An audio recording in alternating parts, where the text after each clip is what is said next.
আসসালামু আলাইকুম রহমতুল্লাহ। আলহামদুলিল্লাহ। আজকে আমাদের আলোচনার বিষয় হলো স্বামী স্ত্রী ও প্রিয়জনের ভালোবাসা এবং বশীকরণের তদবির বিষয়ে।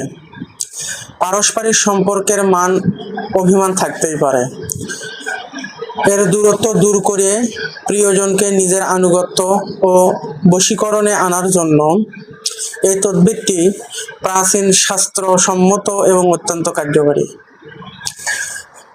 আমি আজকে আপনাদেরকে দুইটা তদবির দেব।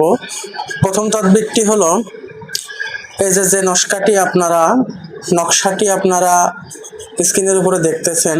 এই নকশাটি সাদা কাগজের উপরে জাফরান কালি দিয়ে লিখতে হবে এবং এটি সিদ্ধির নিয়ম হলো তাবিজটি লেখার পর এর উপর 1000 বার ইয়া ওয়াদুদু আল্লাহ তাআলার এই পবিত্র নামটি পাঠ করে ফু দিতে হবে এবং এইভাবে একাধারে 3 দিন পর্যন্ত আপনাকে আমল করে যেতে হবে।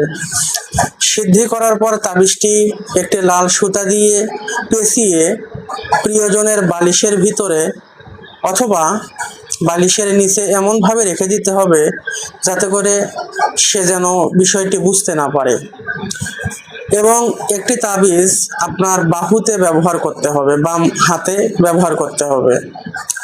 এই নিয়মে আমলটি করতে পারলে আল্লাহ তাআলার রহমতে প্রিয়জনের মনে আপনার প্রতি অকৃত্রিম ভালোবাসা এবং গভীর টান সৃষ্টি হবে ইনশাআল্লাহুল আজিজ।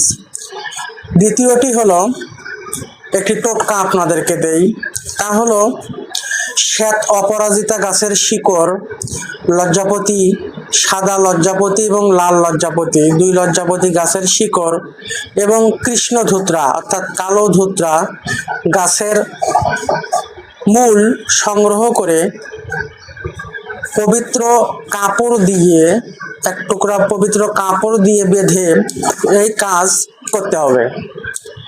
উপকরণগুলোর কথা তো আমি বললাম।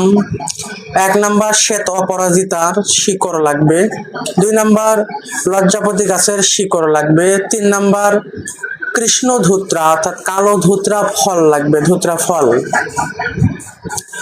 উপাদানগুলো পরিষ্কার করে ধুয়ে নিন এবং একটি লাল রেশমি কাপড়ে একত্রে বেঁধে ছোট্ট একটা পুটলির আকারে তৈরি করেন।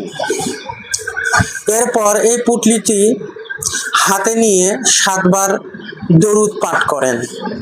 দরুদ পাঠ করার পর নিজের মনের উদ্দেশ্যটা বলেন। এখন ব্যবহার বিধি বলতেছি। আপনার বাড়ির আশেপাশে কোনো নির্জন জঙ্গল বা ঝোপঝাড় থাকলে সেই জঙ্গলের ভিতরে একটি নির্দিষ্ট গর্ত করুন। এই গর্তে পুতলিটি রেখে মাটি চাপা দিয়ে দিন। এটি করার সময় পিছন ফিরে তাকানো যাবে না। কাজটি করা শেষ হওয়ার সঙ্গে সঙ্গে আপনাকে ওখান থেকে চলে আসতে হবে, আর পিছনের দিকে ফিরে তাকানো যাবে না। ইনশাআল্লাহ এই টোটকাটি সম্পূর্ণ করার পর প্রিয়জন অতি দ্রুত আপনার বাধ্য এবং আনুগত্য স্বীকার করবে। আমার এই তদবিরগুলো আপনারা অবশ্যই ভালো কাজে লাগাবেন, খারাপ কাজে কখনো লাগাবেন না। যারা তদবির শিখতে চান তারা আমাদের সাথে যোগাযোগ করতে পারেন, এবং যারা এই ধরনের কাজ করাতে চান তারাও আমাদের সাথে যোগাযোগ করতে পারেন। এরকম ভিডিও আরো বেশি বেশি পেতে হলে আমাদের পেজটি ফলো দিয়ে রাখবেন, সাবস্ক্রাইব করে রাখবেন। ইনশাল্লাহ পরবর্তীতে আবার আপনাদের সাথে নতুন কোনো ভিডিও, নতুন কোনো বিষয় নিয়ে দেখা হবে। সে পর্যন্ত সবাইকে আল্লাহ ভালো রাখুক। আসসালামু আলাইকুম ওয়া রাহমাতুল্লাহি তাআলা ওয়া বারাকাতুহু।